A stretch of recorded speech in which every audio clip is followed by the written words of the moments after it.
आपसे पूछूं, अच्छा बताइए, पिछले 1000 साल में भारत में किन वंशों ने राज करा है? राजाओं के नाम बताइए। आप बता दोगे तो काफी विस्तार के साथ बता दोगे। हम कहेंगे चलिए पानीपत की पहली लड़ाई से शुरू करते हैं और 1947 तक आते हैं, उत्तर से दक्षिण तक पूरा सब बता दोगे। अब मैं आपसे पूछूं, इस पूरे अंतराल में आम आदमी की दशा क्या रही है, ये बताना है। और क्यों नहीं पता आपको? उस समय आम आदमी की क्या दशा थी, वो क्यों नहीं जानते? वो आम आदमी आप हो। लोग आपको इतिहास की किताबें देते हो, उनसे ये क्यों नहीं पूछते हो? लिखो इसमें, how was the common man doing at that time. महिलाओं की क्या स्थिति थी, जातिवाद कितना था, कम था, ज्यादा था, शिक्षा की संस्थाएं कितनी थी, पब्लिक हेल्थ कैसी थी, ये भी बताओ। ये सब क्यों नहीं पूछते?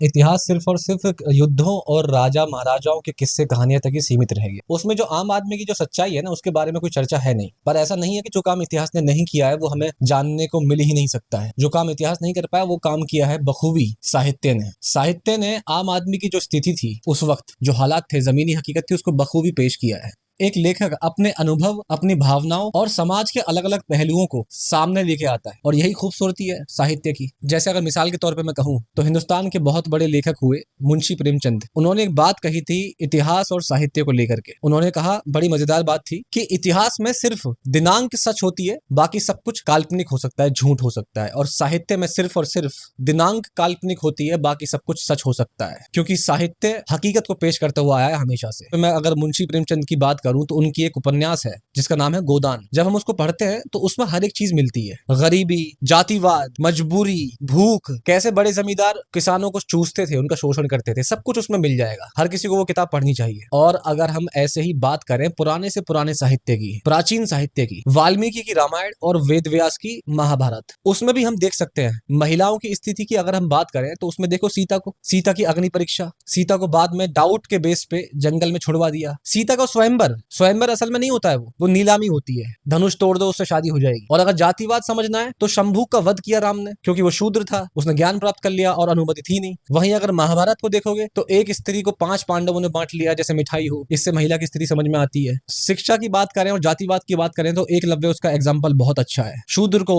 शिक्षा की अनुमति नहीं थी और खुद ले लिया तो अंगूठा ले लिया उसके बाद में। इससे जातिवाद समझ में आता है। शिक्षा कैसी थी उस टाइम पे ये भी समझ में आता है। बात करें हिंदुस्तान की गरीबी की, तो हिंदुस्तान की गरीबी तो भैया प्राचीन रही है। ऐसा कोई समय नहीं था जहां पे हिंदुस्तान गरीब ना रहा हो। ये तो अपने आप में ढकोसला ही है कि हिंदुस्तान सोने की चिड़िया था, बहुत अमीर था पहले। ऐसा कभी नहीं था, ये ढकोसला है। अगर अमीर था तो वो आज भी है, लेकिन वो अमीरी किसके पास है? कुछ लोगों के पास है ना। आम आदमी तो कल भी भुगत रहा था, आज भी भुगत रहा है। कोई सोने की चिड़िया नहीं था हिंदुस्तान। ये तो इतिहास बताता है कि देखो हिंदुस्तान सोने की चिड़िया था इतिहास में, इस राजा के पास इतनी संपत्ति थी। तो क्या करें इस बात का? आम आदमी की क्या स्थिति थी वो बताता साहित्य। और यही फर्क है साहित्य में और इतिहास में। साहित्य हकीकत पेश करता है और दुर्भाग्यवश हिंदुस्तान में साहित्य जैसी चीज की कोई वैल्यू नहीं हो पाई।